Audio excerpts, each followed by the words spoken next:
Hi, I'm Uday Bhaskar. I'm an English and soft skills trainer. I have been into this English and soft skills training for the past 18 years. అంటే గత 18 సంవత్సరాలుగా English and soft skills training classes conduct చేస్తూ వస్తున్నాను. Right? And before I came into this English and soft skills training sessions, I worked in Border Security Force, BSF. You must have heard about this. So వినే ఉంటారు. So దానిలో work చేశాను. ఆ తర్వాత ఈ training ఫీల్డ్లోకి వచ్చాను. గత 18 సంవత్సరాలుగా English and soft skills training conduct చేస్తూ వస్తున్నాను. And coming to hour classes.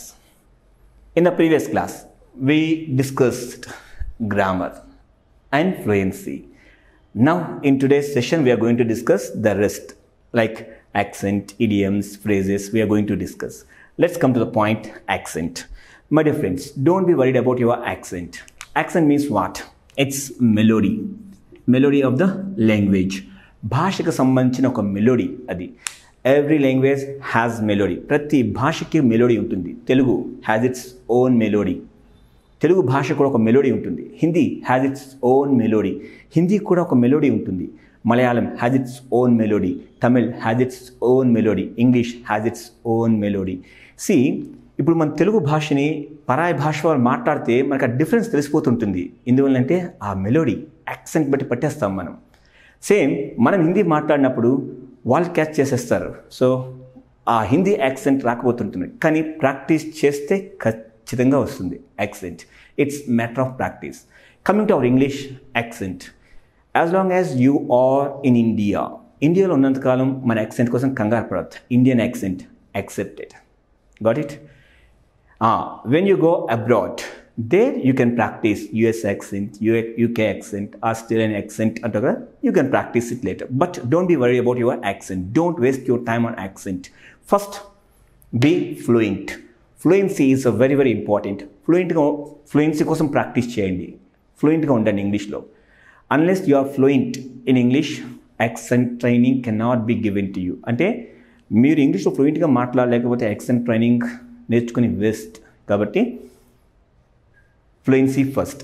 రెండవది ఇక్కడ మీరు గమనించవలసింది ఏంటంటే ప్రొనౌన్సియేషన్ కరెక్ట్గా ఉండాలి. That's very important here.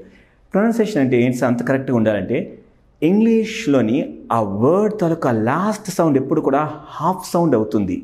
Like see example, let's take book అంటాం, BOOK, రైట్? దీని లాస్ట్ సౌండ్ ఎప్పుడు కూడా హాఫ్ సౌండ్ అన్నమాట. నకారం అంటాం మన తెలుగులో. హాఫ్ సౌండే పలకాలి, బుక్ అని పలకాలి. అంతేకాని బుక్కు అనకూడదు, తప్పది. సేమ్ కార్ అంటాం, ఆ లాస్ట్ సౌండ్ హాఫ్ సౌండే రావాలి. కారు అనకూడదు, తప్పది. Car, book. అగైన్ బస్ అంటాం, రైట్? అది నకారం రావాలి, లాస్ట్ సౌండ్ బస్ అని రావాలి. Again you say, right, you say DOG, dog, right? నకారం హాఫ్ సౌండ్ రావాలి. This is my friends here. ముందు దాన్ని కరెక్ట్ చేయండి. Okay? Same must, MUST, must, ఆ సౌండ్ నకారం, half sounds. English word should end with half sound. Half సౌండ్తో close చేయడం practice చెయ్యండి, రైట్? అంతేకాని మస్ట్, షుడ్, కుడ్ ఇలా అనకూడదు, తప్పు. Okay? So please correct it first, దాన్ని కరెక్ట్ చేయండి. And thereafter you can go for this accent training if it is required. But as long as you are in India, don't be worried about your accent. Accent కోసం కంగారు పడకండి. Abroad వెళ్ళినప్పుడు US accent అని, UK accent అని నేర్చుకోండి, పర్లేదు, తప్పేం లేదు. Coming to idioms and phrases. Idioms కి వెళ్ళే ముందు phrases కోసం టచ్ చేద్దాం. Phrases టచ్ చేద్దాం. Phrase means what? Group of words, పదాల సముదాయం. Group of words without verb makes a complete sense. Verb లేకుండా పదాల సముదాయం ఉంటుంది. అది ఒక అర్థం వివరిస్తుంది, ఒక అర్థం ఉంటుంది ఆ గ్రూప్కి. That is called phrase. Group of words అంటాం. This is another important area. You learn words, పదాలు నేర్చుకుంటాం, కానీ ఆ పదాలని కొద్ది రోజుల తర్వాత మర్చిపోతాం మనం. సార్, ఆ వర్డ్స్ నాకు ఎప్పటికీ గుర్తుండాలి సార్ అంటే, learn the word and practice that word in the phrase. అంటే ఎలా sir? Come on, let me explain you. I said group of words. See, మనం పదం నేర్చుకుంటాం, HERD, హెర్డ్ అనే పదం ఉంది. హెర్డ్ అంటే అర్థం గ్రూప్ ఆఫ్ ఎనిమల్స్ అని. means in Telugu we say manda antam, like ఆవుల మంద అంటాం కదా, ఆవుల మంద, మేకల మంద, గొర్రెల మంద, ఏనుగుల గుంపు, కోతుల దండు అంటాం కదా. That is group of animals of the same kind. ఒకే జాతి జంతువుల గుంపుని మనము హెర్డ్ అని పిలుస్తాం. Herd, HERD, herd. Don't get confused. Okay, will learn this word. ఈ వర్డ్ నేర్చుకుంటాం, కొన్ని రోజుల తర్వాత మర్చిపోవచ్చు, దీన్ని మర్చిపోవచ్చు, రైట్? నేను మర్చిపోకూడదు సార్, ఎప్పటికీ గుర్తుండాలి sir. Then practice this word in the group. How? Serious example, head of cows అంటే ఆవుల మంద. Learn the word and practice that word in the group. Then you will remember this word for ever. Head of cows. Head of monkeys అంటాం. Head of monkeys. Head of elephants. Head of elephants, right? Head of sheep అంటాం. గొర్రెల మంద అంటాం. Head of sheep.